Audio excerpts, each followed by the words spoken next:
শিব মহাপুরাণ অনুসারে বহু কাল আগে বারাণসী তথা কাশীধামে এক নিষ্ঠুর বেদ বাস করত। সে দিন রাত শুধু জীব হত্যা করে বেড়াত।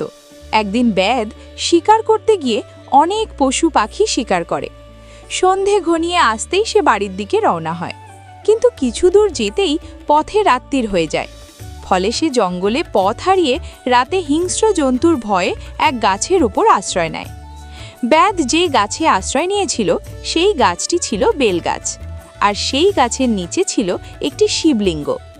বেদ গাছে নড়ে চড়ে বসার সময় শিশির জলে ভেজা কয়েকটি বেলপাতা খসে পড়ে ওই শিবলিঙ্গের মাথার উপর।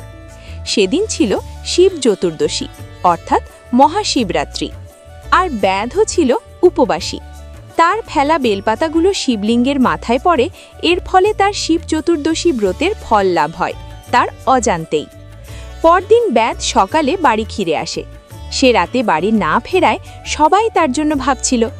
বেদ ফিরে আসতে তাকে তার বউ খেতে দিল। এমন সময় একজন অতিথি বাড়িতে এলো। বেদ কি ভেবে তার নিজের খাবারগুলি অতিথিকে দিল। এতে তার ব্রতের পারণ ফল লাভ হলো। এর কিছুদিন পরে সেই বেদ মারা গেলে যমদূতরা তাকে নিতে আসে। এমন সময় সেখানে পৌঁছয় শিবের দূতেরা। কে বেদকে নিয়ে যাবে তাই নিয়ে দুই দলে যুদ্ধ বেঁধে যায়। যমদূতেরা যুদ্ধে হেরে গেলে শিবদূতরা বেদকে কৈলাসে নিয়ে যায়। যুদ্ধে হেরে গিয়েও যমদূতেরা তার পিছনে পিছনে সেখানে ধাওয়া করে। কৈলাসের দ্বারে নন্দী পাহারায় ছিল। সে বেদের শিবরাত্রির কথা বললে সব শুনে যমদূতেরা গিয়ে যমকে সব কথা বলে। যমরাজ শুনে বললেন, হ্যাঁ, যে শিব বা বিষ্ণুর ভক্ত কিংবা যে শিব চতুর্দশী ব্রত পালন করে আর যে বারাণসী ধামে মরে, তার ওপর যমের কোনো অধিকার থাকে না, তার মুক্তি লাভ ঘটে।